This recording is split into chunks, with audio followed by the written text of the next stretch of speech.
Now, if we look at our new creation, you simply need a fine blade, a fine tooth hacksaw. We would recommend a 32 teeth per inch. It'll work the best both on the metal and the plastic 1.5 inch sink tail pieces. A little Scotch-Brite pad is handy to have, or very fine emery paper.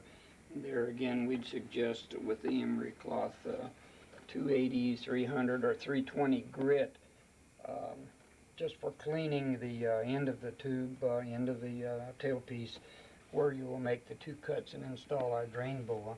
And you're looking at simply the drain boa that comes complete with the snap clips, and you simply attach the 3/8 poly tubing directly into the drain boa. Here we've moved down to our shop area, and just for illustration, this is a horizontal setup at the moment, but it does represent both the metal and the plastic 1.5 tail pieces that are typical under the sink. And it represents a cut approximately that you'll be making. Here you see one of our drain boas that's properly folded back on itself so that it basically slips right into the slot. So all one has to do is unfold it, rotate it around, which you'll see me do in a minute, and then depending on the clamps, the snap clips come with the item, and you'll see me install those. Or of course someone could use the stainless screw drive clamps, which are more expensive, but there's really no need for those. There's no pressure on the drain line here under the sink anyway. So let's take a look now at how we fold the drain boa back and get it ready to slip onto the 1.5 tail pieces. Again, you'll develop a technique, but it's very important to, for a little lubricity, to wet the, just dip it in cold water at the sink or run water on it to get it completely wet and fold back on itself. The wetter the better, and take a moment to push it all the way back. The shorter the better. And now you see basically it's ready to slip into position. And of course in some installations, or most installations, this will be vertical. And you can hear it snap right into position. Now the lubricity of the water will let you rotate it a little bit in the final direction that you want it to be looking.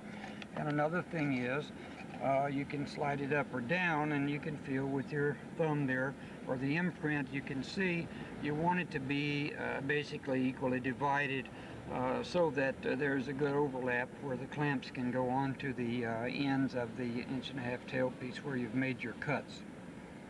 Now we're looking at the drain boa installation almost complete. Snap clips can easily go on afterward.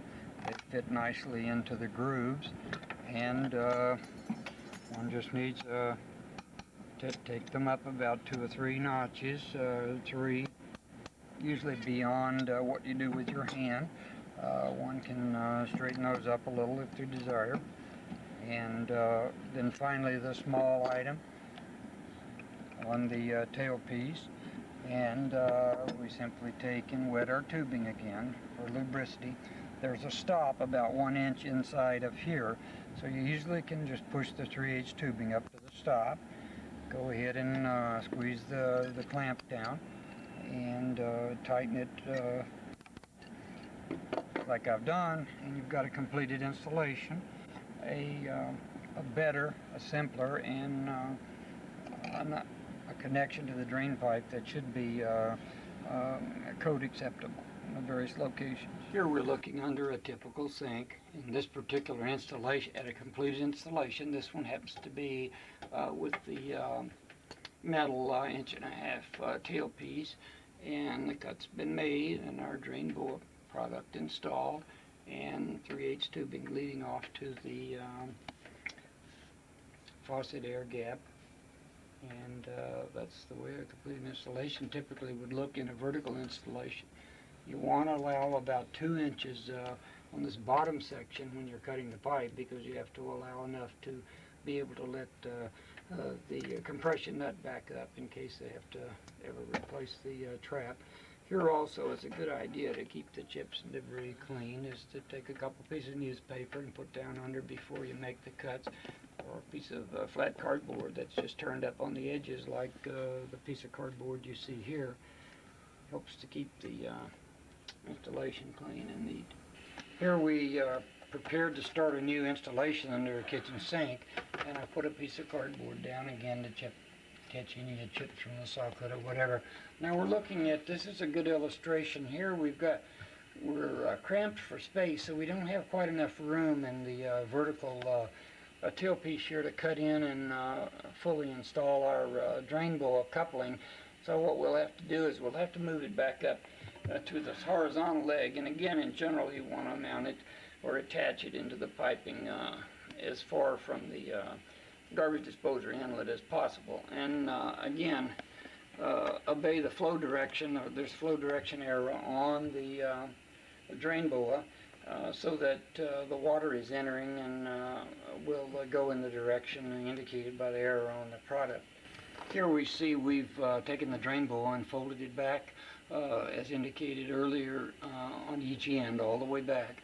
And so now that defines the cut that we need to make. Now we've got our fine-tooth hacksaw blade, and you could mark it with a pencil, of course, but really you can hold the hacksaw blade up, make a small cut mark, and do likewise on the other side of the part, and then you can put the part down and go ahead and make the cut, and then simply insert and unfold the Drain Boa coupling and install the clamps, the snap clips, and you're in business.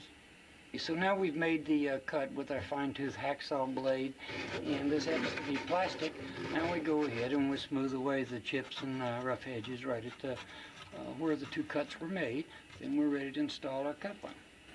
Here you're looking at the completed installation, in this case on the horizontal tailpiece, with the clamps in place, and the installation around the drainage pipe is complete. Tip: when installing, make sure that on the bottom cut here, you cut about 2 inches above the nut so that either this can be removed or the trap or the nut can be removed later. Of course, be sure and install the Drain Boa with respect to the flow arrows, which are on the main body and also coming in on this side port over here. Another thing to keep in mind is the 3/8 tubing should enter in a normal, natural angle like we're seeing here. It shouldn't be bent, the port, in any direction. It will stand some flexure without collapsing, but obviously we want to install it in the natural slope. Again, if you must make the installation in a horizontal piece of the 1.5 inch tailpiece, again make sure that the inlet port is on the top side of the drain pipe. Here you see a stainless screw drive clamp, and our design with the rails on either side will exactly accommodate the typical 1/2 inch wide screw drive clamp. Again, be extra careful not to over tighten the coupling, especially if you're using screw drive clamps where you can put a lot of force on it. The part itself is designed to hold approximately 4 psig internal pressure with no clamps, and that's equivalent to perhaps 8 feet of water height, and even if the sink is completely filled to the top, you're talking like approximately a couple of feet of water height maximum above where you're installing the coupling. But always install it with the clamps. Another reason for not over tightening it, particularly on the little guy here, the little clamp, is you want to be able to remove the 3/8 tubing in case you want to install a check seat later, or you need to clean out the end of the line or something or other. It also may help too, just to apply just a small amount of silicone lube to the last 1 inch of the tubing before you install it. That's not absolutely necessary, but it probably would make it a little easier to remove later in time. Remember though, absolutely do not use any type of grease or lubricant on our rubber Drain Boa coupling other than what I've just mentioned. Again, we've dipped the coupling in water for lubricity, and so I'll fold the coupling up again, fold it back on itself,